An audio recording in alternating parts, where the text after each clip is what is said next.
Welcome to the Hudson Library and Historical Society. Welcome to our series of the entrepreneurship events. I am pleased to welcome Stephen Taylor, who's the president of ITworks. ITworks provides network and web services to small businesses, helping them increase their productivity and efficiency. It was founded by Stephen in 2009, and they work with businesses ranging from 1 to 100 employees, managing a wide variety of IT needs and helping them keep up with new technology as it becomes available. So please welcome Stephen Taylor. Good evening, everyone. I'm actually going to go back a slide here. Just in case you didn't hear enough of me, I'll put up a little bio up here as well. So as she said, I'm Steve Taylor, president of ITworks. I am a technology solution provider and an IT consultant. And what that means is I go into small to medium-sized companies and help them with everything from their computer server room all the way down to the smartphone in their pocket. To give you an idea of what exactly that entails, I've got dozens of websites that I host for businesses, hundreds of email accounts that I host using an enterprise Microsoft Exchange server where companies don't have to spend thousands and tens of thousands of dollars to implement these solutions if they want it. We can just put it into a cloud server. So enough of my salesy pitch. Let's get started. So what I'd like to do, I've got a lot of gadgets, services, apps, all sorts of things that I'd like to just go over with you guys tonight. I've only got 45 to 60 minutes, and while that sounds like a whole lot of time, I feel rushed, so I'm going to try and get into it as quickly as possible. So I'm going to start off with necessity of technology. We all have technology, whether we like it or not. If you think about it, as a society, we're becoming more and more, what's the word I'm looking for, dependent on technology. And, if you think 10, 15 years ago, how many phone numbers did you have memorized? Because you had that address book that you would write things down in, and you would, pick the phone up, dial, you had your cord that you would talk to. And today, you've got your smartphone with the address book. I've got maybe 4 phone numbers memorized. My own, my wife's, my mom's, my company, and my best friend who has had the same phone number since 2001. So those are the only 5 phone numbers I know, and it's because my brain just does not keep that information in an easily accessible area because I've allowed technology to kind of take over and help me there. So I've got some neat concepts for you to think about, allowing technology to take over your brain one piece at a time. You might not want to implement everything that I go over tonight, but I'm hoping that you'll leave here thinking, wow, that one thing he told me about was really cool. I can't wait to go figure out how to use it.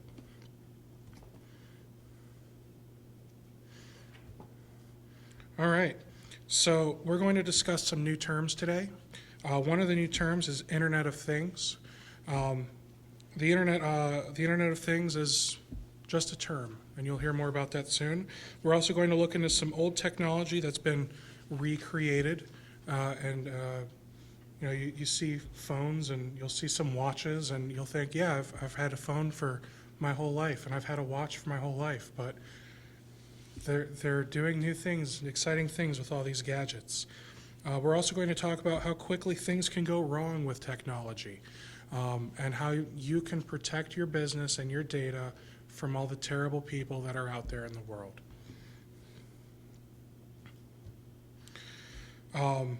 So as I said earlier, there's a new term that I want you to think about. It's Internet of Things.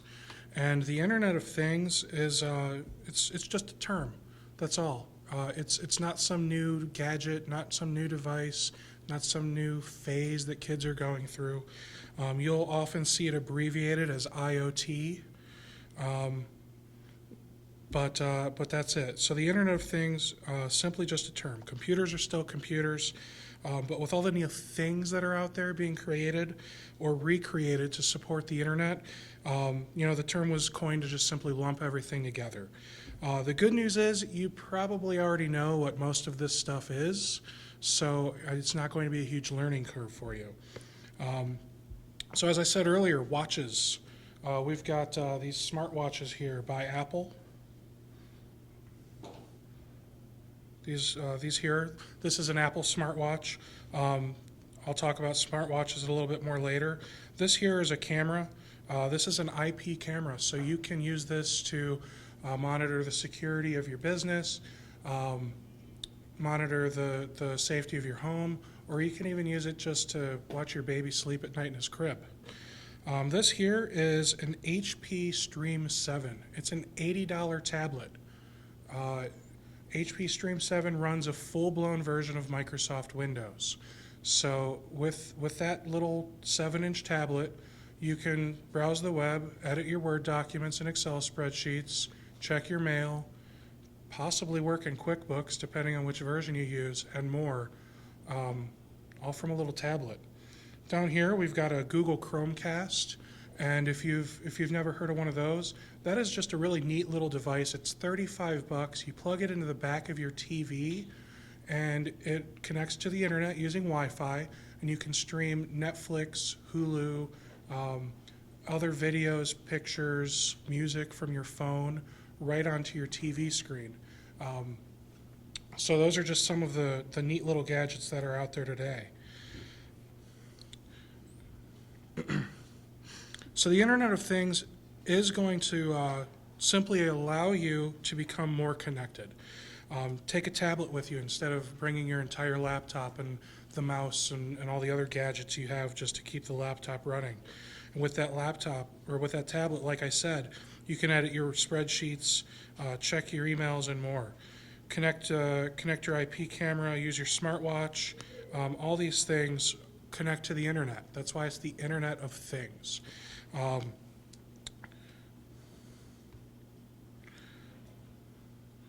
Pictured here are just 6 of the dozens of smartwatches that are available right now today.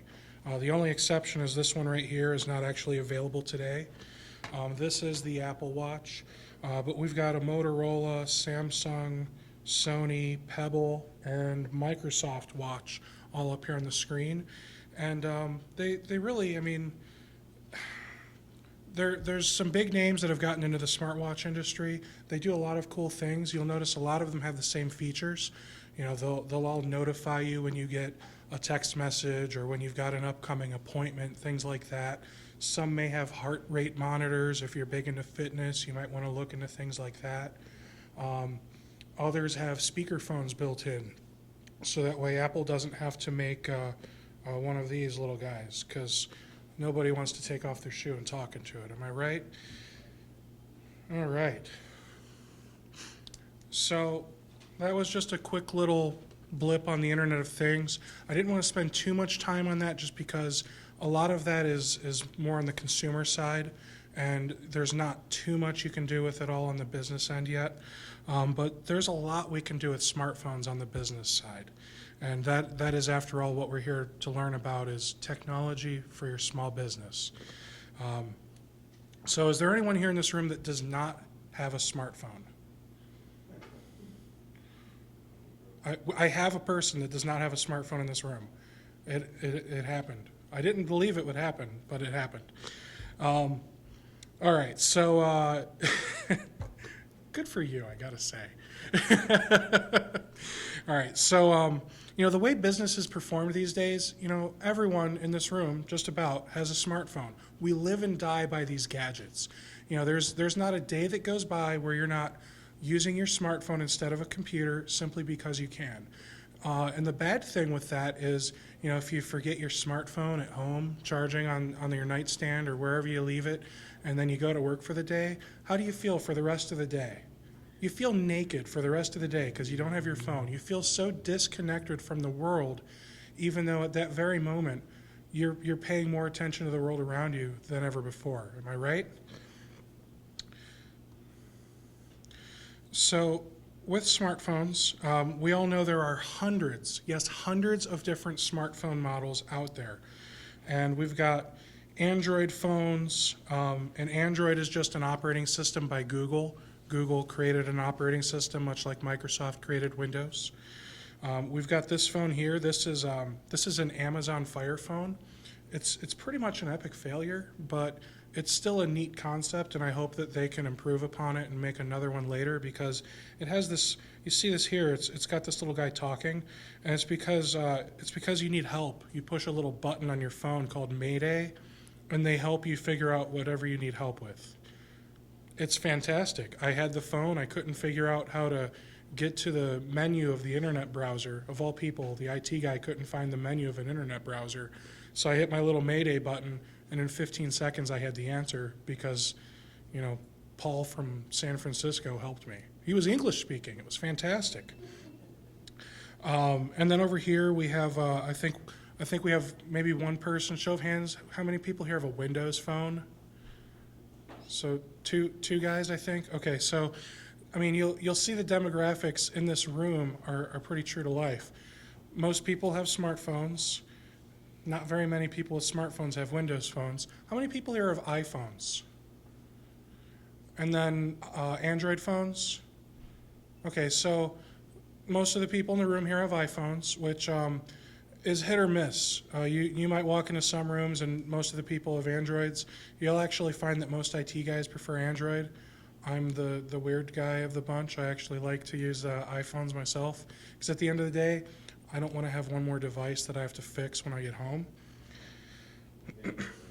What was that? Oh, let's not go there. So smartphones, that means they can do smart things, right? So with a smartphone, you see I had all these apps pop up, and let's load that again. So you see we've got GPS directions, Microsoft Office apps, email. You can check your bank. They got QuickBooks on your smartphone now. So show of hands, how many people knew that you can use Microsoft Office on your smartphone? A few of you, good. How many people knew that you could use your accounting solution on your smartphone? How many people know now? All right, you're all paying attention, good. So how many people here, for those of you that own a business or manage a business, how many of you use QuickBooks? So we've got a few of you in the room. Okay, good. So I'll have a slide in a few minutes that'll actually help a couple people. Good. Let's see here. Your smartphone can do everything except for run the business for you. As you can see, this is 10 apps of the hundreds of thousands of apps available for each different type of smartphone. Let's see here. How many of you have had smartphones for a while? How many of you have had a BlackBerry at some time in your life? I know I have. Still have it. You still have it. Do you still use it? C10, actually very good. Okay, good for you. So with BlackBerries, you'll see one of the apps I threw up there somewhere.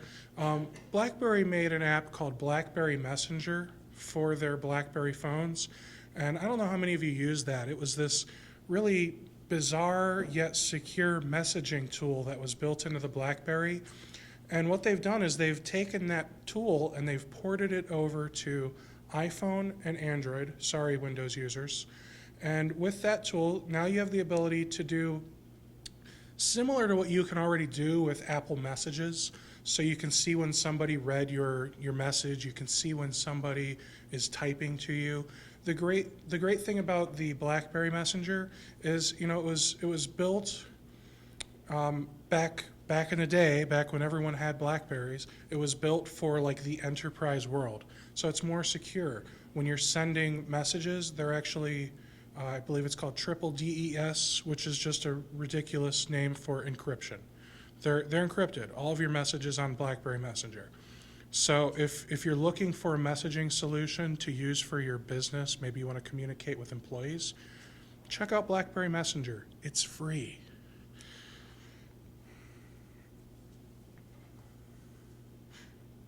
So here's a fun app that I like to use. It's called Facetune. It's available for the iPhone. Like I said, there's hundreds of thousands of apps out there, and this is just one of them. And I promise I have a business reason to use this app. So as you can see here, this poor girl, she's got a lot of blemishes on her face. Looks like maybe she doesn't sleep very well, so on and so forth. And with just a couple clicks of buttons and swiping your finger around the screen, you can fix all of that. You just literally tap some buttons and you wave your finger around her face and you fix all the blemishes. And the reason that might be helpful, maybe you're in a startup and you don't have the money to get a photographer in to take headshots of all of your employees. Well, now you can just use the camera on your iPhone, take some pictures in front of a nice background. Don't use that messy desk behind you, right?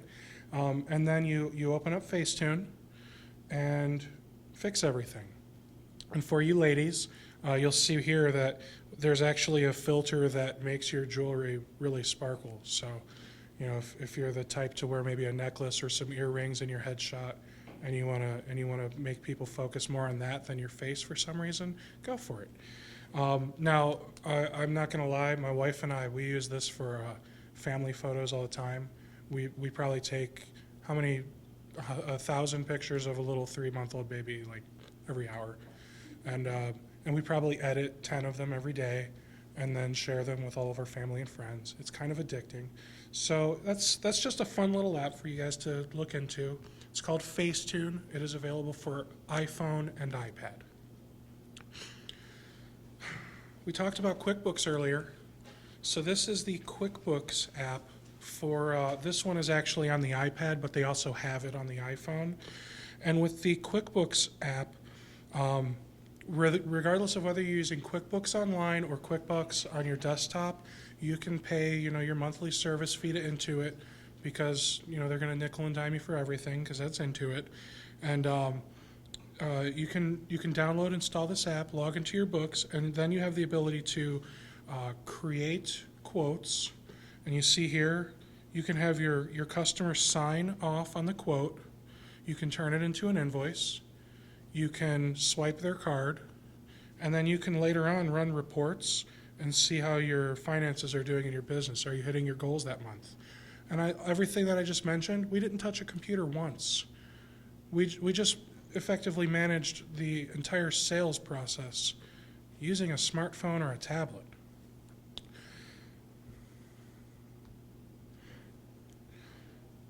Outlook. How many of you use Outlook to manage your email every day? So a few of you. How many of you use Gmail?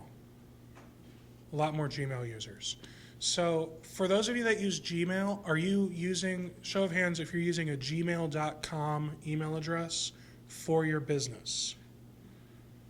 Okay, so I just want to make sure you're aware. If you have any type of regulations, like maybe you're an attorney or you've got HIPAA regulations because you do work with healthcare or whatever, if you are regulated, Google owns your data, not you. So Google can get a subpoena from the government or whomever, and they can release your emails, your private stuff. So just keep that in mind. And if you have to worry about sovereignty, so for example, you need all your data to stay in the United States of America for some reason, Google migrates data between servers all over the world. So at some point, your data could hit Germany, and we all know how much the NSA likes to listen to Germany. Now the NSA has picked up all of your emails, and that can be used against you if you're doing anything you shouldn't be. So just keep that in mind that, if you have security concerns, I'm not trying to get the paranoid people to start shouting out or anything, but if you have security concerns, just be wary of Google. Yes, sir. Is that true also of Yahoo or some of the other Yes. servers? Yes. Google, Yahoo, Hotmail, Outlook.com, the website Outlook.com, even Microsoft Office 365, they have servers worldwide.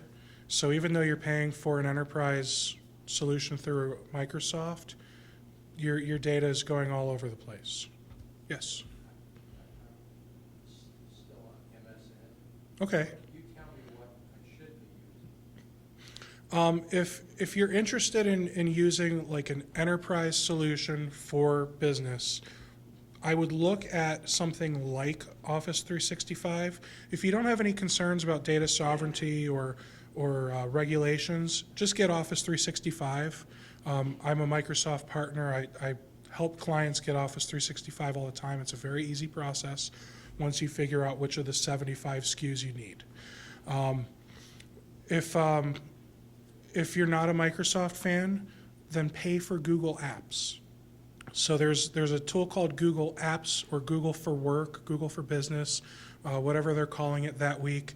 And that's where you can use the Gmail platform, but you're using it with your domain name. And then you've got a little bit more ownership and control over it. It still goes, all over the world, but then you don't have to worry about the subpoenas and all that other stuff. Other questions on email? The ones that you see are It's okay. today on TV, like are those like GoDaddy, One, are they just servers here in the U.S. or do they swap them around often too? It really depends. I know with GoDaddy, for example, they're a worldwide company, but once they put you on a server, they try and keep you, they might try and keep you in their East Coast data center, and then they might have a copy in the West Coast data center for redundancy. If an earthquake hits one or if a hurricane hits the other, your stuff is still up and running. But a lot of times, GoDaddy will keep the sovereignty, and you don't have to worry about things like that. And so I think someone else had a question. Outlook, is it secure for business email? The application or Outlook.com? The application. The application Outlook is fantastic for business emails. There are, Fortune 50 companies that still use Outlook, and that's because Microsoft built Outlook to connect with their server solution called Exchange. And I don't want to be up here for you guys. So essentially, Microsoft has, an email server that if you don't want to have to deal with the cloud, if you don't like the concept of having your data elsewhere, you can spend some money and you can put a server in your office, and that's called an Exchange mail server. And then Outlook will essentially what that does is it synchronizes everything: mail, contacts, calendar, notes, tasks, whether you've read it or not, so on and so forth. It'll synchronize everything. So what I was going to say is with Outlook, Microsoft has finally brought the Outlook platform to smartphones. In fact, they've brought the entire Microsoft Office platform to smartphones. So they've got Word, Excel, PowerPoint, OneNote. I feel like I'm missing one, and then Outlook are all available on your iPhone, and they're becoming available on Android. And I don't see why it wouldn't be on the Windows phone for the last few years since they came out with Windows 7 or Windows 8. So you've at least had us one up on us for a while with one thing.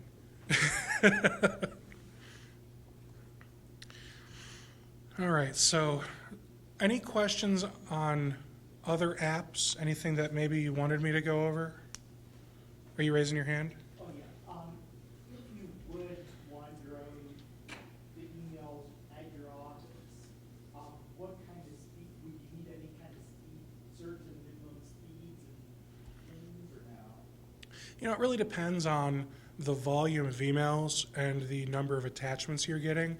But, if you have your typical AT&T DSL or Time Warner business class internet, it has to be business class internet because the consumer grade internet that is substantially cheaper, you're paying less to have those important ports closed.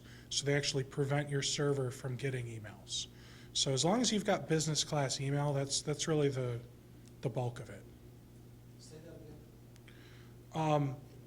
If you have a business class internet connection, you have a wide open internet connection. If you have consumer grade internet, they actually say, well, you're not allowed to host your own website, your own web server, and a few other different types of servers. We're going to block that. So that's really, that and the support, the speed of how quickly they get out to your facility, those are the two big differences when it comes to, residential versus business class internet. And you'll also find that residential, you pay substantially less while getting substantially more. That's what I've noticed. With my AT&T Uverse, I spend $63 a month at home, and I have 45 megabit. But at my office, I'm spending 110, and I have 12. So it's, it's all in how you use it and how they know what they can charge for it. So I don't think we realize how far computers have come in the last 10 years. And you feel like, 10 years, that really wasn't that long ago. We were still talking in the 2000s, right? In 2005, the average computer monitor was a 17-inch CRT. Remember those big boxy monitors that, they're really heavy and you didn't know what to do to dispose of them? That was still the average monitor in a business. In fact, up until maybe 5 years ago, I would still see those in businesses when I walked in. So, and you think about today, now we've got entire computers with 5-inch screens that fit in our pocket. And then we've got other computers that connect to, this 100-inch screen. And, so computers are able to do so much more today than they were 10 years ago. And I'm just personally excited to see what happens in another 10 years. I don't know about you guys, but so let's talk about some of the products we can expect this year for computers. So this is a cool little gadget. You see here we've got this weird little stick the size of somebody's hand. I mean, he's just holding it like this. It's not weird camera tricks. This is called the Intel Compute Stick. It's super tiny, guys. Like, it's a little bit bigger than that Google Chromecast I showed you earlier. This runs a full-blown version of Windows 8, and it's got a quad-core processor, 2 gigs of RAM, 32 gig hard drive. It's a computer. It fits in the size, palm of your hand. Right here, it's got a USB port. And then on the other side, around here, not pictured, is the SD card slot, so you can even expand the storage space inside this thing. So let's think of some use cases of why somebody would want a computer that tiny. Well, what if we have a cupcake shop and they want to put a TV in the lobby? They want to show off some of their products, some of their baked goods. Maybe they want to show off some of the gift sets that they have with all the pretty bows and ribbons. Maybe they want to show off the baking process. And they want to do all of this in its high-def glory. And they want the ability to make changes to the images and everything that they have up on the display often, daily, weekly, who knows. Because this is plugged into a TV, it's got Bluetooth. You can literally make your changes on the TV and then walk away. It's a computer. Another use case, automotive repair. Maybe they just want to get one of these, plug it into a nice big screen like the one on the wall over there, and now they've got a digital price sign. Maybe they want their most commonly performed services, oil change, tire rotation, so on and so forth, and they want to put all of that up on a screen. And maybe they want to also have the ability to turn it into like a little slideshow. Hey, check out some of these services we do. We've got this on special. Maybe they want to have a daily special that they change every morning. Well, now they don't have to, because some of these new smart TVs, you can just get a little flash drive, plug it in, and it'll play the pictures, right? But they don't want to go to the computer in the office, make the pictures, turn them into pictures, put them on the flash drive, walk up front, plug it into the TV, cross their fingers and hope it works correctly. With this, it just works. It's a computer. This is $149. It ships later this month. It is the Intel Compute Stick. And it is, I'm not going to say it's the most powerful gadget in the world, but it is a full-blown computer. It is a quad-core processor. If you have somebody that does not do much on their computer, maybe like a receptionist, maybe all they do is answer phones and use a lot of internet browser-based tools, you might even be able to get away using something like this for that employee rather than spending another $1,000 on a computer for them. At $150, why not get one and try it out? Does a USB port go into a keyboard then, or? So it does have Bluetooth, so you can do a Bluetooth keyboard, but you can use the USB to connect a keyboard, mouse, printer, hard drive, whatever you want to hook up to that. And then this here is an HDMI port. So that is connecting right into the back of the TV, and HDMI is transmitting both the video and the audio. So that's going to be your entire user interface right there from that one plug. Any other questions on this gadget? I know it's weird looking, so yeah. So if you have a screen and a keyboard, you're all set. Yeah. And you might want a mouse, but yeah.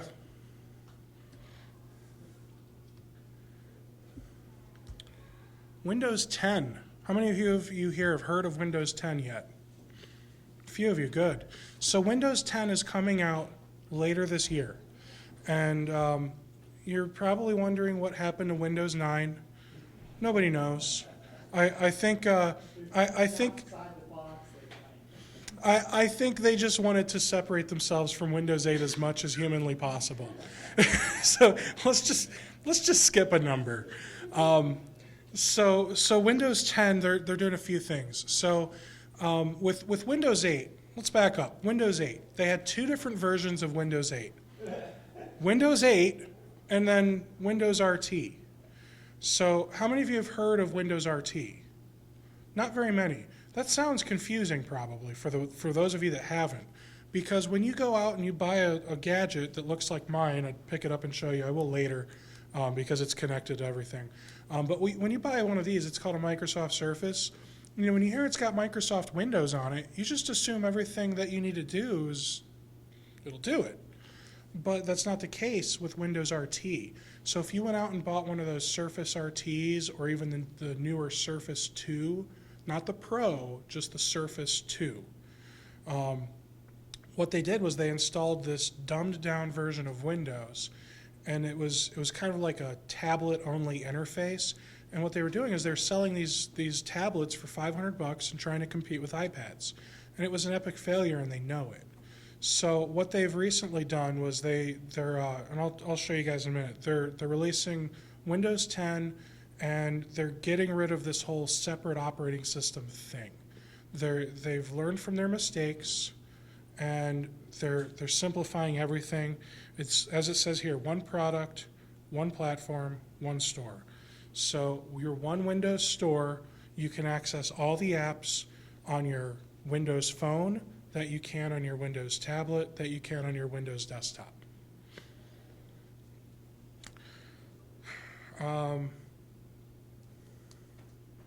The Start menu is coming back, so that's a plus.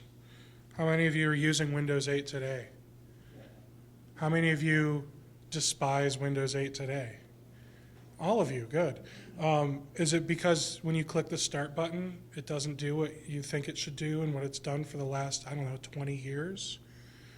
That sounds about right. Well, frustration no more. They've added back the Start menu. So you'll see here that it's got the menu, and then you'll see that they're trying to appease everyone. And on the right side of the menu, it's also got those tiles that you just can't seem to get rid of. They've also added a new tablet mode. And you're thinking, well, it's already tablet mode. It's confused. It doesn't know what mode it's in. Well, Windows 10 does now. Windows 10, you can tell it, I want to be in tablet mode. When you hit the Start button, it goes to the Start screen that everybody knows and loves and hates. And when you're not in tablet mode, it uses the Start little menu that you've become so used to up until the last couple of years. They're also, again, learning from their mistakes. How many of you use Internet Explorer because you're forced to? How many of you love Internet Explorer? One guy. That's okay. Two guys. That's about typical as well. So everyone else here, you're using like Firefox or Google Chrome or anything else. That sounds about right. Okay. So Microsoft gets it. What should we be, what do you recommend? Google Chrome or? You know, I'm kind of torn. I like Google Chrome, but I'm still not sure if it's fixed or not. But essentially, the reason Chrome is so fast is because they told Windows, hey, you know that thing you do every 15 milliseconds? Let's go ahead and do that every 1 or 2. So that's why Chrome is able to open up so lightning fast and why it gets to the web pages so quickly. It's because it's telling Windows to do things faster than it's supposed to. And what happens when things happen faster than they're supposed to? They get tired more quickly, right? So what happens when your computer gets tired more quickly? The battery dies. So if you're on a desktop, Chrome all day long. If you're on a laptop, I try to avoid Chrome. I use Firefox, except for right now that I'm using Chrome. I just can't get away from it. So they're creating a new web browser called Spartan, and from my understanding, they're going to give you both, at least for a little while with Windows 10. They're going to give you Internet Explorer because none of the major websites like your bank and anything else is going to know what to do with Spartan yet. So you've got to still have Internet Explorer to get on all that. But for the people that just don't want to use Internet Explorer for everything else, and they don't want to have to install any third-party applications, you can use Spartan. So, yay, Microsoft. Confusing still. All right. Windows 10, available later this year. For the first 12 months, it will be a free upgrade. Anyone with Windows 7, Windows 8, well, actually, it's Windows 8.1. If you're running Windows 8, you need to do your free upgrade to 8.1 to qualify for the upgrade to 10. You need to do your free upgrade to 8.1 anyway because 8 just makes me sad. Yeah, Windows 10 will be available later this year for free. The only people that'll have to pay are wonderful organizations like this library who probably have Microsoft licensing. They'll actually have to pay. Sorry, library. 7 and 8.1 both get the upgrade for free. And here's a fun fact. Pirated versions of Windows 7 and 8.1 also get a free upgrade. It still says it's not genuine, but... So earlier I mentioned a Surface. This here is a Surface 3. Now, you're probably thinking, Steve, I think you meant to say Surface Pro 3. No, this is a Surface 3. This is a new tablet Microsoft is releasing. I think it's later this month. It's available for pre-order already. Right now you can pre-order it. So this is $500. It runs full-blown Windows 8.1. It's the same price as an iPad. So for the same price of an iPad, you can get a real big boy computer. I think Microsoft finally did something right. So quad-core processor, 2 or 4 gigs of RAM. The storage space I think starts at either 32 or 64, but it's got the SD card slot so you can upgrade it. Yeah, questions on this? What was that? Touch screen, yes, and it doesn't come with it like the Surface Pro does, but you can use this Surface Pro pen that I have for my Surface Pro. You can buy one of these, I think it's like $50, and you can actually use this on that screen. Any other questions on the Surface 3? Oh, everything's an add-on, don't you know that? I have mine. I opted for the classic cherry red. It's very subtle, but yeah, I love it. The trackpad, the mouse part is something to get used to. Once you get used to it, you'll really enjoy it. The keyboard, I feel like it's full-size keys. It's definitely larger keys than when I had the Surface Pro 2. Now, that is a 10-inch Surface screen, while mine's a 12. So that one will probably have smaller keys. So check them out. But, it's got Bluetooth, so you can always go get your own cheaper Bluetooth keyboard and use that instead. Other questions on the Surface? So that one's gonna have a smaller screen? So, yeah, it's going to be the same size screen as the Surface 2 is right now. So, I mean, as far as comparing the Surface 2 with the Surface 3, what they've done is they've improved the insides. They've given the screen the capability of using the pen, and they've given it real big boy windows instead of Windows RT. So, but other than that, it's a 10-inch screen. So for those of you with poor eyesight, you may not like it, but it's something to check out. There's a Microsoft store up in Beechwood, actually. Go there, check it out. It's really cool.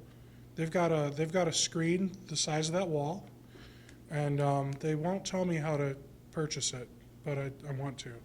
All right, and to go with our new Windows 10 and our new Surface, Office 2016.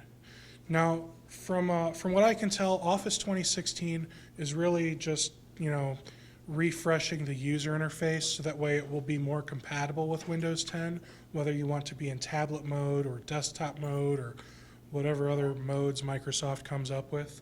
So that's Office 2016. There are 3 different ways that you can buy Office 2016.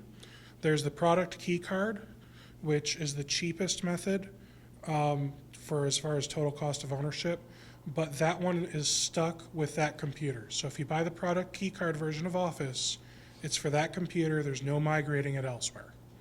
Buy a new one if you buy a new computer. There's the retail version, which is the next cheapest as far as total cost of ownership. That one you can transfer to a new computer if you get a new computer. And then there's the subscription. And that one might not be the cheapest, but for some people it's the best because it includes all the upgrades. So you could sign up right now for Office 365, pay your, I don't even know what it costs because they've got the for home versions and the for work versions. I think it might be $100 a year for home and then $400 a year for work. But you can pay for the Office 365, install 2013 right now, and then when 2016 comes out, you just simply upgrade. So for those of you that just want to always be on the latest and greatest, for those of you that like to lease your cars, you might like Office 365. For those of you that don't, just buy the product. Any questions on Office 2016? It's really nothing other than user interface. Yes? So they're not uniform on the home use where it's for 3 devices?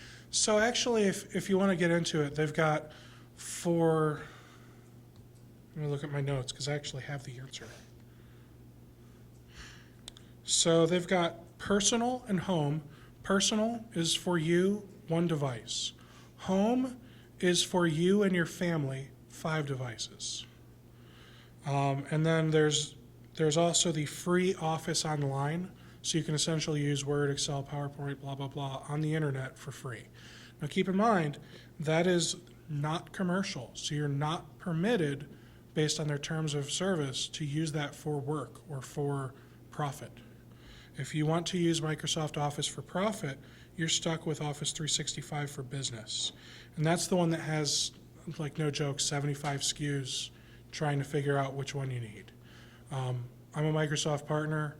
If you have questions and you're actually interested, just see me afterward or send me an email and I'll tell you which SKU to get. I'll just send you an email with the SKU and I'll make your life easy. Okay? Any other questions on? Yes, sir. When they're developing these new releases, Mm-hmm. are they putting time into refining the security in these programs? And in reality, what is the chance of getting hacked into for a small business?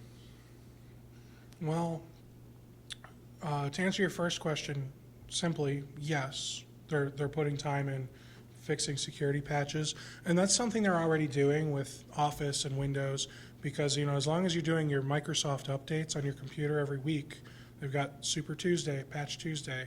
Every Tuesday they release their patches, just so you know. So check on Tuesdays or Wednesdays for Microsoft updates.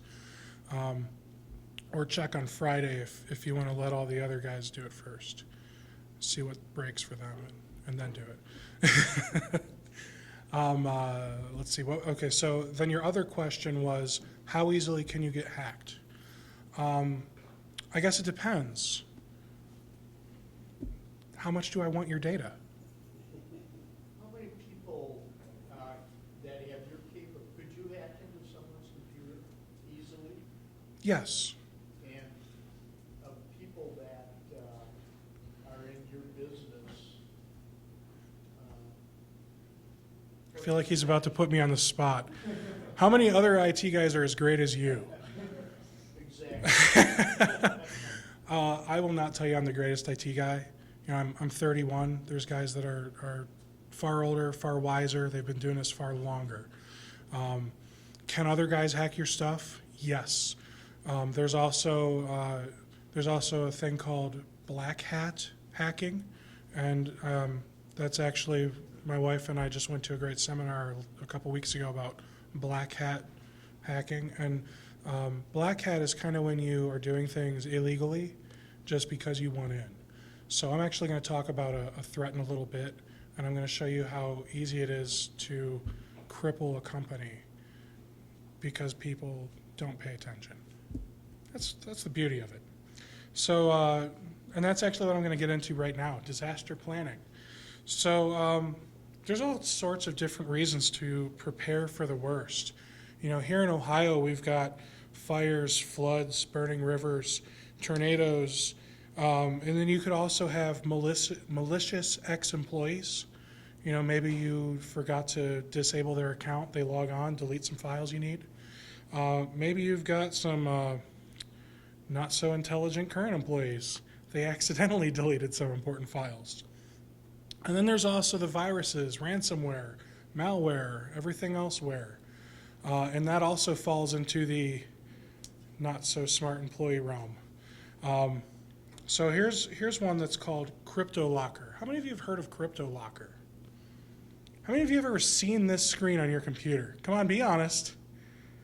Okay, good. Because if you've seen this screen on your computer, you're probably not in business anymore unless you have a disaster plan. What this screen means is that somebody in your company was smart enough to click on a link on a website or in an email, something that looks like maybe it could have been trusted, who knows? And it installed this thing called CryptoLocker. What CryptoLocker does is it encrypts all the files on all the drives that computer has access to. So if you've got a server and you map those drives on the server to letters on the computer, like maybe you've got an S drive for shared documents and a P drive for public, M for management, whatever, Q for QuickBooks, it can also access all those files from the server. So one computer, one end user that doesn't know that much about technology, and let's face it, unless you're an IT guy, do you really know all that much about technology? One person can cripple an entire organization. Because what this does is it encrypts all of your Word documents, Excel spreadsheets, QuickBooks workbooks, pictures, PDFs. Everything that you like to use on a day-to-day basis, it encrypts. And when I say encrypt, I mean there's no going back. There's no undo. There's no remove this malware and give me my files back. You've got two choices. Well, three, but you're not going to like the third. Choice number one, restore all your files from a backup that you should be doing. How many of you are doing backups of all your data in your business? For those of you that don't, let's keep it real here. Sir, you have a business? Okay. Ed, you have a business? Do you do data backups? I didn't see your hand. I don't run that part, my sister does. She does the back. Okay, someone does data backups. So let me rephrase the question. How many of you have companies that somebody in the organization is supposed to be doing backups? Show of hands. Is putting everything on Dropbox a backup? It's up. Well, it would be accessible as you lost your computer, right? Yes and no. Dropbox synchronizes to my documents on your computer. You with me so far? CryptoLocker encrypts all the documents on your computer. CryptoLocker encrypts Dropbox. Dropbox synchronizes the encrypted versions and then downloads those encrypted versions to everybody else's computer that also shares that same Dropbox with you. So again, one person clicking the wrong button, even if you don't have a server, maybe everyone's just sharing Dropbox or SugarSync or OneDrive, Google Drive, anything where you're synchronizing your data from one computer to several others, this guy right here not good. Is it safer to have it on a server or safer to put it in the cloud like on Dropbox? No. That's the best answer I've got. Neither is safer. The safest is no matter what solution you're using, you need to have a disaster plan. So a disaster plan is going to consist of a few things. Deciding, yes, I'm going to back up my files, and I saw there are quite a bit of you that are backing up your files. The next part is, yes, I'm going to, or have somebody else, one of my minions, whoever, test my backups. So let's pretend restore a file once a quarter, month, whatever. Let's make sure those backups work. Because how mad are you going to be if you invest, $12 whole into a little USB flash drive and hours of your life that you'll never get back to back things up if it doesn't work? How frustrated are you going to be if you trusted your entire business to a particular backup just to find out it doesn't work? 2 years ago, I lost a client because we decided to do Carbonite backups. And Carbonite, I mean, everyone sees commercials for Carbonite. It's practically famous. And I believe they've fixed the issue now, but I have not actually tested it myself. So don't get mad at Carbonite for me. I just want you to hear the story. We decided to use Carbonite backups. They got CryptoLocker. So I decided, no biggie.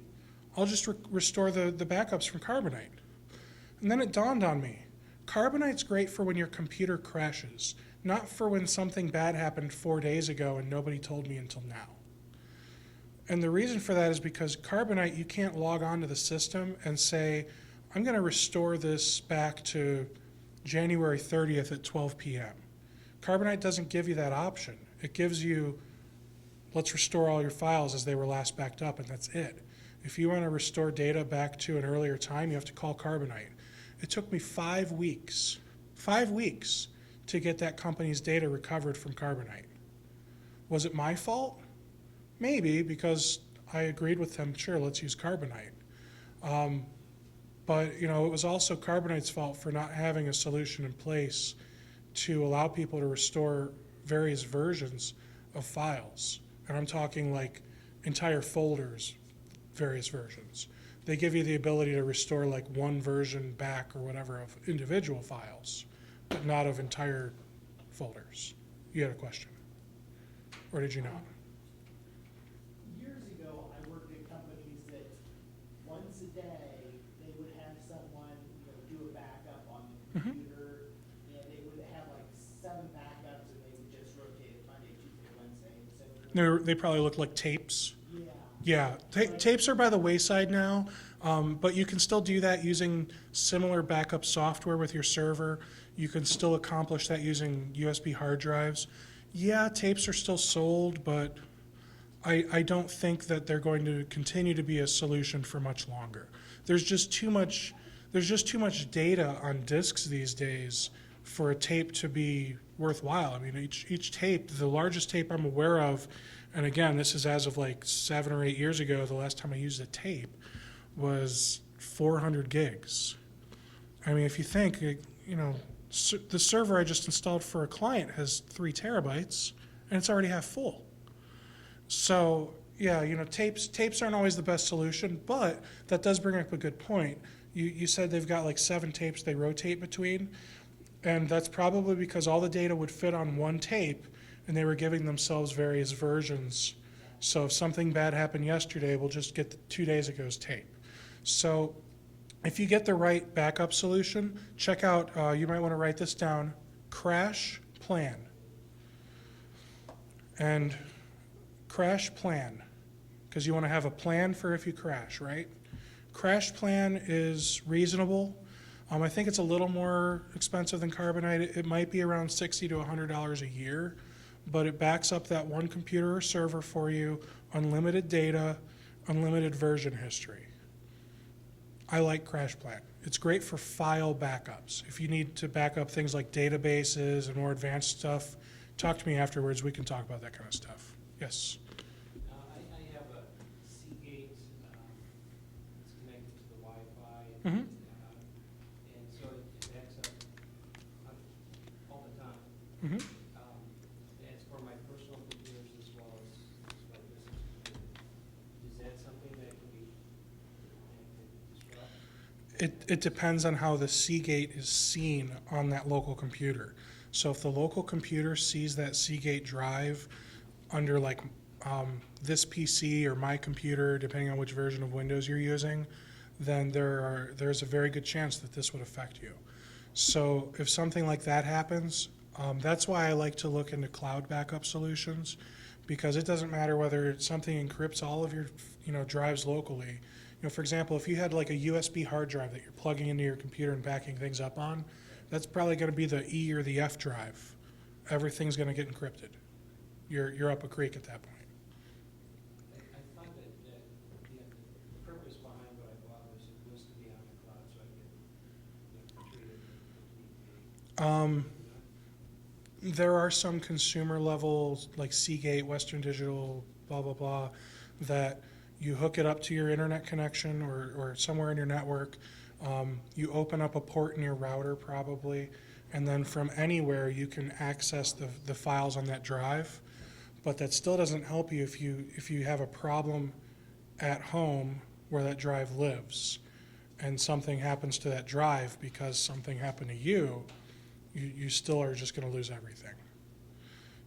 Yes, sir. My understanding then that if you have a server in your office and you have a number of computers, someone could log on to someone else's computer. They could go to a browser and type in CryptoLocker 2.0 and boom, that's it. Gosh, I hope it's not that easy. Can somebody log on to a computer? The answer is if they have the user credentials to do so. But then, Can they just type this in? No. It's not that easy to go out and find the virus. The virus finds you. That's kind of how these work. I actually had to search really hard to get a copy of this, and I was going to make this whole big demonstration and show you how screwed I was because I lost all my files, and I just really didn't want to put all the time in when I can give you a picture. This is just as scary, I think. Now, if you actually proceed to payment, do they give you back your stuff or? These guys are great business people. The answer is yes. And the reason is they want everyone to pay them. So they're going to build that, I don't know if trust is the right word, but they're going to build that trust so that way, oh yeah, that happened to me too. I paid them and they fixed my files. But here's where it gets real interesting. If this gets on your computer, it encrypts all your stuff, and then you install something like, antivirus, Malwarebytes, whatever, and it removes it, you can never fix it. doesn't somebody go after people like this for copyright infringement and a million others? I've actually helped like 6 different companies resolve this issue. One of them was a law firm, and they contacted, FBI and all different types of agencies, and they were able to say, this came from outside U.S. territory. Sorry. Hope you fixed it. Good luck, little buddy. Scam with Bitcoin? Yeah, that was, and they were actually like, their backups actually got encrypted as well. So that law firm called me up. Their backups got encrypted because they were doing backups incorrectly. So they were like, can we just pay? I spent 9 billable hours and I still couldn't figure out how to get enough Bitcoins to pay these guys. So can it be done? Maybe. Can it be done before this deadline? I don't know. Just do the right thing, have backups. Yeah, I saw another hand. Thank goodness not on my work computer, but on my personal computer, I had a similar virus. It was Win8, I think it was called. And basically, the only thing I could do with that computer is go to that website and put in the credit card number. It wouldn't Yeah. allow me to do anything else. And There's some good ones out there. There's one that's like Department of Justice has locked down your computer. You have to give us $50 or some nominal. I mean, at $50, some businesses might just pay it, right? but at this was 1,500 with the conversion. And I had someone that was a little bit more tech savvy than me, but we did something very, very basic. Like, I didn't have any data on it per se, except for my programs. I had all my data on a thumb drive, and my thumb drive wasn't affected whatsoever. And we simply restored the laptop to the default factory settings. Yeah. And everything disappeared. So that'll work because what you're doing is you're effectively removing everything. You're uninstalling every application, every virus, everything when you restore it to factory. Depending on which factory reset you do, you may or may not also lose all of your personal files, all of your files on your desktop, documents, pictures. That folder everyone calls taxes, but you know what's really in there. So that, that stuff could all get lost. So is it sufficient just to put everything on the thumb drive and just update that at the end of every week? It's better than not doing anything at all, but don't leave the thumb drive plugged in at all times, or else, again, it's a drive letter that the device can see. But, honestly, the best solution, your data's important, right? Is it worth $100 a year? Just pay for something like Crash Plan. If you have an IT company that you work with, talk to them, figure out what backup solutions they recommend. They might actually have a managed backup solution that they offer, like I know I do. I might just charge a company, $10 a month and back up all the stuff on one of their computers. Your IT guys might do the same thing. So check with them. They'll have the best answer for your usage scenario. And if you don't have an IT company, then my contact info will be up here later, and maybe it would be worth sitting down for some coffee or something and discussing your actual needs.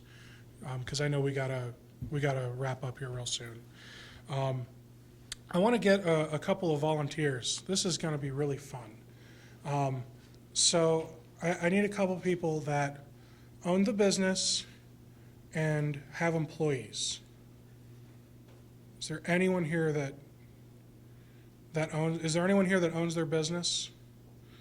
Does anyone here that owns the business have employees? All right. Can I use you as my volunteer? How much? Get a free cookie. I'll give you all the cookies that are left. Yes. You don't have to get up here or anything. You're going to help me fill this out. So let me actually.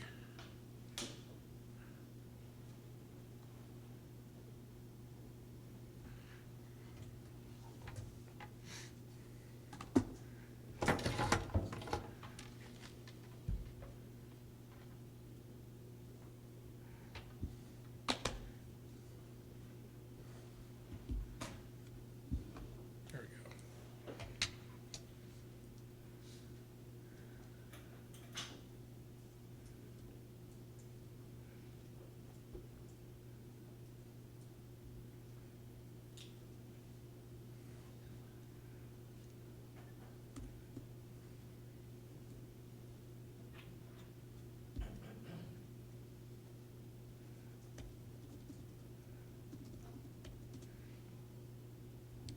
All right, my friend, this here is a recovery time calculator. So if you really want to get serious about your backups and you want to figure out how much your backups are really worth to you and if they're worth spending that $100 a year, let's fill this out real quick. All right, so how long is too long for your entire computer network to be down at your company? 2 hours. Okay.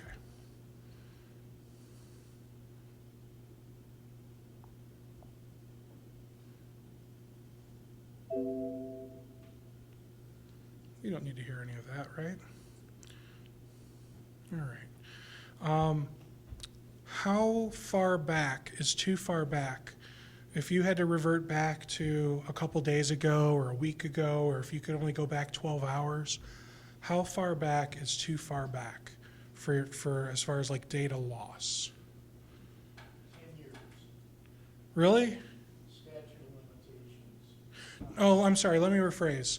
How many of the past few days or hours can you lose?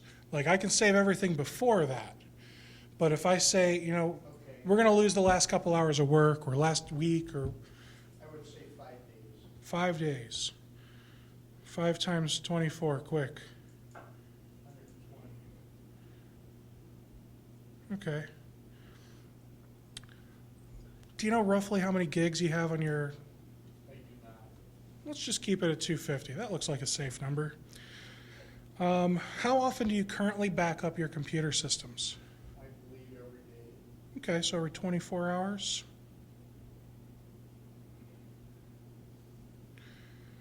How long does it take you? Well, no, you said, how long right now does it take you, if something goes wrong, how long does it take you to initiate that backup process? Or I'm sorry, the restore process. Pardon? The restore process, I'm sorry. We call our consultant, notifying the government. Has it happened? Oh, yes. Okay. So how long does it take them to start the process once you call them? Is it usually right away or? Right away. Okay.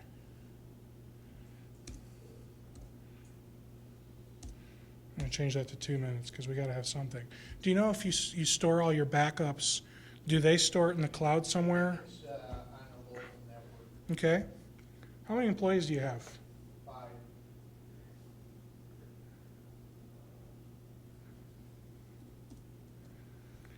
And you can make up a number, average salary, hourly, 35.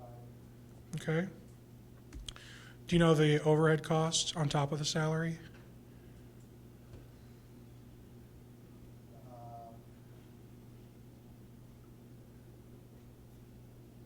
Dollars per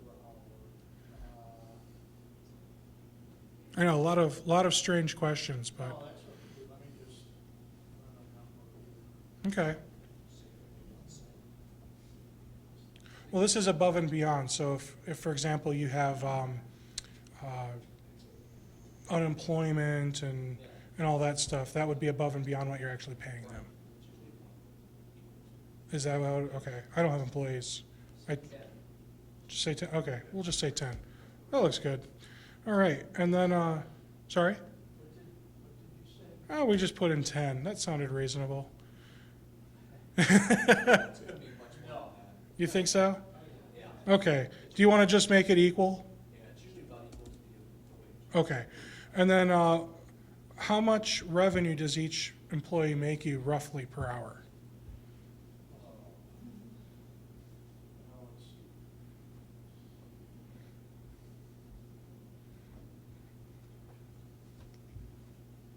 Per hour. It's costing you $70 an hour. Yeah. $90. Okay, That would be just to break even. In a sense. so right now, if you're actually using 250 gigs, it could be more, it could be less. You're not doing that bad, and that's, I think, because you have a consultant that you work with, because you're actually only down for roughly 50 minutes. You don't even have an hour of downtime if you figure out the problem right away, call your consultant, and they start it as soon as you say they start it. So the cost to your business is $340. Other businesses, I've seen other companies where, they've got thousands of dollars of cost. And that's because, they've got backups that run once a day. They don't want to have a consultant on hand. So, Beth, the office lady, is going to recover the data on the server. So it takes her 5 hours to figure out how to do so. And then God only knows how long it takes to actually get the data recovered.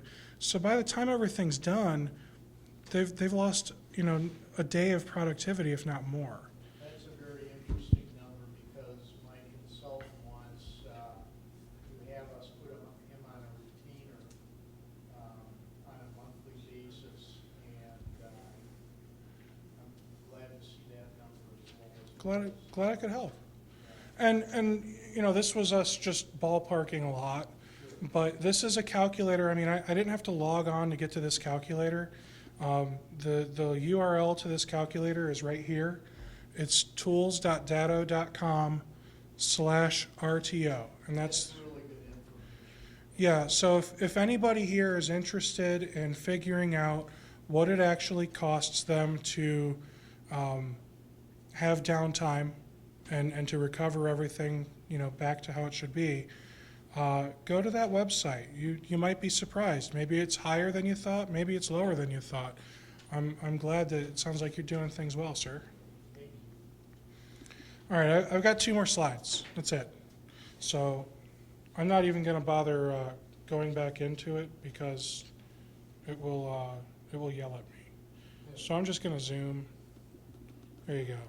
All right, so there are other things to consider other than backups. This here is a backup software that I use, but you can also use, Trend Micro, Bitdefender. Those are the ones that I truly recommend. Do not, for business, do not use a free antivirus. Don't use the built-in one Microsoft gave you. Don't use AVG. Don't use grandma's free antivirus. Don't do it. They don't get the definitions as quickly as the others.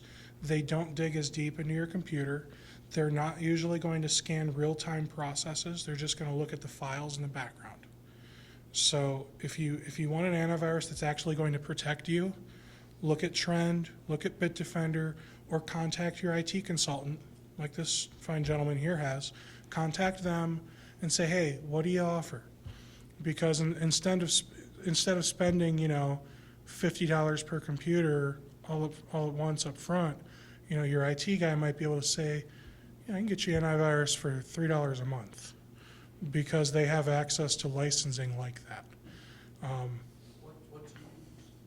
I've got my own managed AV, so that's what I use. I'm also trialing Trend because I've heard some really great things about it. Trend actually has Trend has been like the #1 rated antivirus for quite a few years. I've had trouble with it in the past as far as it using too much processing power on the computer. Yeah, but it actually doesn't seem bad. I've used it for, and this is how new I am into the trialing process with Trend. I've used it for the past few weeks and haven't had any trouble so far. I know quite a few businesses that use Trend, trust Trend, love Trend. So that's why I will say look into that one. I've also used Bitdefender a lot in the past, loved it. I've got a different one that I'm using right now because it's integrated into my tools that I use. What about like McAfee? Avoid McAfee, Norton, Symantec like the plague. Like the plague. They don't work as well. They're not even in the top 5 as far as antivirus anymore. Everything else is doing much better. They use significantly more resources than everything else. I wouldn't do it. We're done. Yay. Does anyone have any questions? This guy had his hand up first. Yes, you got in a couple of questions. I think I missed the whole segment where you were talking about crypto locker, Yes. how they got into the system, and you mentioned something about employees doing something that they weren't supposed to. And it's not even something that they're not supposed to. It's really ignorance is bliss when it comes to people and technology. So if they see something, it's an email that looks like it came from their friend Susie, and they open the email and it has a link to check out these cute pictures of my cats. 9 times out of 10, I want to see cute pictures of cats. I don't know about you guys, so I will click that link. That's not true. But no, I mean, someone's going to click that link, and if I sent a devious email to every single person at your business, one person, on average, one person at every company is going to be that guy that clicks on everything, and that's the one that's always complaining, why is my computer so slow, or why is my computer always doing this? If you're a business owner, send them to training immediately. Or fire them. No. Go ahead. The other question, Steve, is that I'm using Macs. You don't have to worry nearly as bad on Macs with viruses. We have Time Capsule and some Western Digital you're in good shape. But it sounds like once this, crypto locker, Doesn't exist on a Mac. I was just gonna say, I mean, the kind of sinister part about it is the idea of syncing, which you normally think is a beneficial thing. That is true. That's a good point. So if you have an environment that has Macs and PCs, say the PC gets the crypto locker virus and it synchronizes all those encrypted files, it's not going to give you a virus on your Mac, but you still can't open any of your files because you've synchronized them. So that's why I simply recommend just having a solid backup solution in place, testing it, and then, if you really want to get serious, there are people that will actually take their computer offline, like have a backup offline, inflict some serious damage to the computer, see if it affects the backup, and try and fix it. And then if it doesn't work, then they've got that image they created of their computer. And Steve, when you're talking about is that, when you turn Michael on that, is that specific to an operating system like Windows? Maybe is that something that you need? I would say at this time, with Mac having such a low market share, I am still not installing antivirus on Macs. Not because I like to live dangerously, it's because the people that are making these things, C:\/ only exists on a Windows computer. They would have to make a whole new threat, a whole new virus to work on a Mac. So can it happen? Absolutely. But with Mac having a Unix background, it's a whole different animal, and I just it's not happening often right now. Maybe you could make some suggestions, though, Steve, in terms of what I should be doing when I start backup. The one I mentioned earlier, Crash Plan, that works on Mac and PC. I would strongly recommend that for you as well. And again, at $100 or less a year, it's a sound investment, and that's what it is. It's not an expense. It's an investment because it's going to happen. You're going to need to recover something. Any other questions, guys? Just a comment. Years ago, I'm actively involved in Boy Scouts. And one of the scouts grew up, and he works for Cisco, and he which is a large international company. His team was responsible for maintaining their website, and he went on a camping trip, took a vacation, and their website crashed. And they actually flew a helicopter, found him in the wilderness, he was backpacking, and took him back there because they were literally losing millions of dollars per hour of business until they could get that website back up. Sounds right. And it was just a matter of, with backups and everything, it was just so you can go from $340 to millions, and it's critical to have that information. He received a bonus. Well, I don't know. At millions or billions an hour, I don't know. Well, I do hope that everyone here has learned something, can take something away from this. I'll be over here to the side if anyone wants to speak with me afterwards. That way we don't feel like I'm tying up everyone's night. Here's my contact information. Seriously, if you have any questions about anything you learned tonight, I'm not gonna start the clock unless you're an actual client. I will sit down and have a coffee or lunch, your treat. And I'm happy to discuss everything with you. If you have a current IT consultant, just check with them. And if you're interested in a second opinion on how they're doing, I'm happy to help you with that as well. Thank you so much, everybody.